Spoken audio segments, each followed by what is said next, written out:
Hi! Ako nga pala si Ace at welcome sa Day in the Life of one of MSI's laboratory technician. Tara, samahan niyo ako sa aking pang-araw-araw na gawain at magsisimula tayo sa Gregorio T. Velasquez Phycological Herbarium.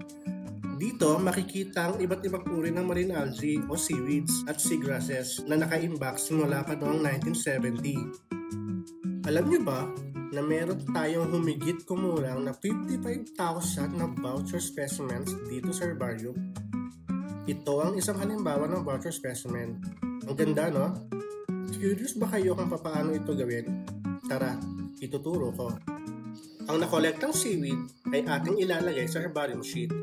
Gamit ang brush at onting seawater, lilinisan natin ito upang matanggal ang mga buhangin. Aayusin din natin ang posisyon ng seaweed bago natin ilagay ang herbarium pressure. Mahalaga na huwag natin kalimutang isulat ang mga importanteng detalye ng ating koleksyon. Ito ang pagkakasunod-sunod ng gamit sa pagpipress ng samples: wood presser, cardboard, dyaryo, sample, filter cloth, katsa o cheesecloth, dyaryo ulit, cardboard ulit, wood presser ulit. Matapos ang prosesong ito, ay nilalagay ko sa hot room upang patuyuin ito ng humigit kumulang ng 1 buwan. Kapag natuyo na ang samples, pwede na natin itong ilipat for final mounting para maging ganap na isang herbarium voucher. Mahalaga na ilagay natin ito sa panibagong herbarium sheet upang masigurong tuyo at walang molds ang ating specimen. Huwag kalimutan na uliting isulat ang mga importanteng detalye ng ating koleksyon. After ma-mount, sinusulat ko sa logbook at ine-encode ko sa database na InMagic ang mga detalyeng ito. Ito ang ilan sa mga halimbawa ng mga bago kong na-press. Ang ganda, no? Pero mas maganda yan pagbuhay. Tara, silipin naman natin ang mundo ng Upmark o ang UP Marine Macroalga Reference Culture Collection.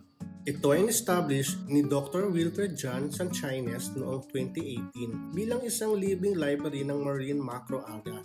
Para mas maging accurate ang pag-aaral, mas mainam na ang mga ito ay buhay. Ngayon, ipapakita ko sa inyo kung paano ko sila nililinis para mapanatiling buhay. Una, ilagay ang sterilized seawater sa malinis na culture vessel. Gamit ang brush at forceps, dahan-dahan kong binabrush ang seaweed para matanggal ang mga epiphytes. Ang epiphytes ay mga maliliit na organismo na tumutubo sa ibabaw ng mga malalaking seaweed. Kapag hindi natin ito inalis, maaaring makaapekto ito sa paglaki at sa kalusugan ng ating mga inaalagaang seaweed. Pagkatapos linisin ang seaweed, ilalagay ito sa culture vessel na may sterilized seawater. Oh, ayan, tapos na tayo. Pero wait, isa lang yan sa higit kumulang 500 seaweed cultures isolates.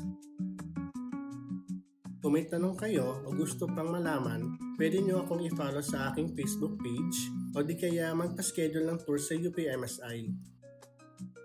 Maraming salamat!